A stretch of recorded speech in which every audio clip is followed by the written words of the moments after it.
hello, and welcome back to the Tao Manifesting Tarot, the audio edition. This is the edition that is aimed strictly and entirely and completely at people who want to manifest better. So everything is arranged, aimed in that direction. For example, you're only going to see this one picture, this tarot card spread for today, on the screen for the next dozen minutes or so. Okay, that's it. I want to minimize the amount of visual distraction, because when you're looking at a two-dimensional screen, so it could be a desktop, a laptop, a smartphone, even a television, depending how your situation is arranged, that's two-dimensional. You automatically become a spectator, not a participator. Well, that doesn't work when you're trying to manifest. So, because we are working off of two dimensions, one picture. Now, a lot of people close their eyes, and they do that to enhance the pictures that they create in their mind, in their imagination. That really is reaching into your subconscious and pulling out the images from you, which is ideally the best way to manifest. Okay? So you choose whatever works for you. Again, many people, I understand, close their eyes and just listen. My job is to inspire you to take this tarot card spread for today and fire up your imagination, to fire up your ambition, and subsequently to fire up your manifesting.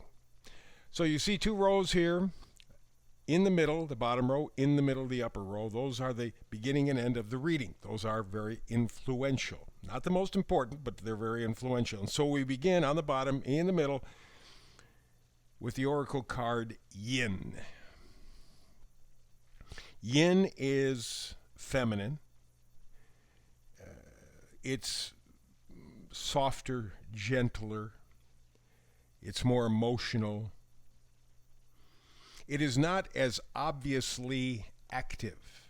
That doesn't mean it's not as active as Yin, just in a different way that you would not necessarily perceive at first. But there's a lot of power in the Yin energy. Okay? So that kind of sets the stage for the reading today. A quiet inner strength. Okay, we're going to be working from that area. We begin all the way to the left. On the bottom row, we have the Queen of Cups.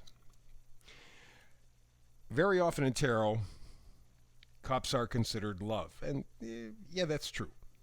That's a big part of it, but that's not the whole picture. It's also things we're used to, we're accustomed to, we have connected with. Could be our lifestyle, you know. You do these kinds of things every day. I do this, I go to work, whatever, and you get kind of comfortable. One of the toughest things people have to deal with once they retire is getting out of the routine. Now, if you're just 40 years old and you're taking a couple of weeks off, okay, that's not so bad, but it's kind of interesting. It's nice to get home, get back to the routine. Is the routine good for you, bad for you? It's routine. I'm used to it. That's what Cups energy is. Okay, I'm used to it. And the Queen of Cups gives us the energy of intuition, sensitivity, caring, and calmness. Ooh, Yin energy, because that is Yin energy. She works on an emotional level. There's a quiet calmness, a peace, a resolve, very friendly, very supportive. A lot of compassion. Okay? So that's interesting. We're kind of creating a nice picture. Next card over, Strength card. Now, since we're dealing with Yin energy, it again is not the obvious kind of strength. It's not the kind of strength where you go, I see it. If you see it in an obvious way, then it's not Yin energy. Yin energy just kind of sneaks up on you. And same thing with the strength. The strength card talks about fortitude, compassion, patience, inner strength, the determination, the resolve. That's where the strength comes from. It's that inner resolve, that yin energy, that inner, doggone it, I'm going to do it. Absolute. Next card over, Page of Cups. Pages always change the storyline, and the Page of Cups no different. Page of Cups, creative beginnings. It's intuitive. It's being loving. But the thing with the Page of Cups is it is an act of love, but it's very, very small. It's not real obvious. It doesn't shout at you. But it's that seed from which a great tree grows or a great forest grows. Small in the beginning, but tremendous power. Again, the idea of quiet resolve, of yin energy. It is, to this point, I think, resolving to love and respect yourself. Having the strength to do that. You go, what do you mean strength to love yourself? What are you talking about? It's very difficult. People say the words, but really following up on those words, what they mean, really mean, not so much. Why? Because, well, we don't deserve it. That's the way we're raised. Not so much by our parents, although parents can contribute, but by society. Shut up, sit down. Shut up, sit down. Shut up, sit down. You hear that enough over a long enough period of time, you kind of lose that loving touch for yourself. And that's what this yin energy is all about. Learning to love you. And the final card, the bottom row, is with the Seven of Wands. It's determination to love and respect yourself, because you cannot give to anybody what you don't have. If you don't love yourself, you cannot love anybody else. You don't know how to do it. So the Seven of Wands is an act of defiance, taking a stand, taking the offensive. It might be a better way to prove it or to say it. And you do it with enthusiasm, with passion, because wands are all about enthusiasm and passion. So again, the idea of a quiet resolve, learning to love and appreciate yourself. Because that energy will spread, no doubt about it. Let's go up to the top row, all the way to the left, Hierophant.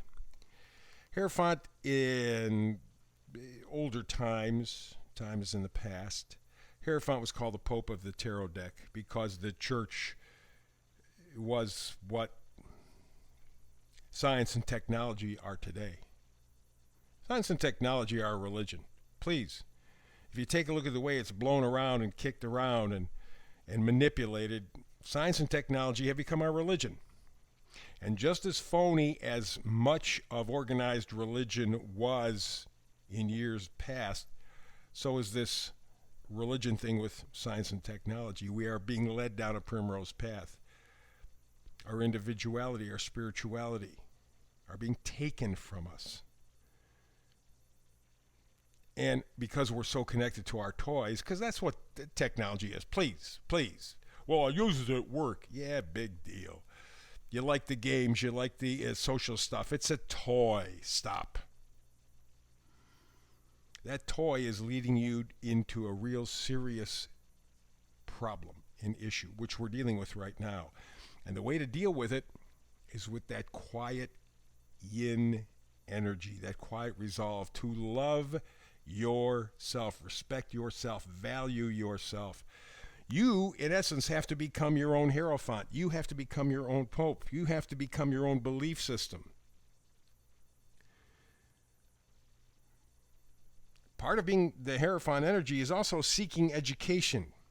Take the blinders off. The evidence of the scam that we call life is all around us. And many prefer to stay blindfolded. Hierophant says you can't do it. You can't do it and love yourself. Next card over, Ace of Pentacles. It's valuing yourself. In fact, the card next to it is the Two of Pentacles. You have to make the decision to love yourself, to value yourself. Even if you're not the richest, even if you're not the most powerful, even if you're not the smartest, it doesn't make any difference. You have a right to be here. You have a right to live a life of dignity. You have a right to feeling love and friendship in your life. You feel you have the right to feeling potential possibility in your life.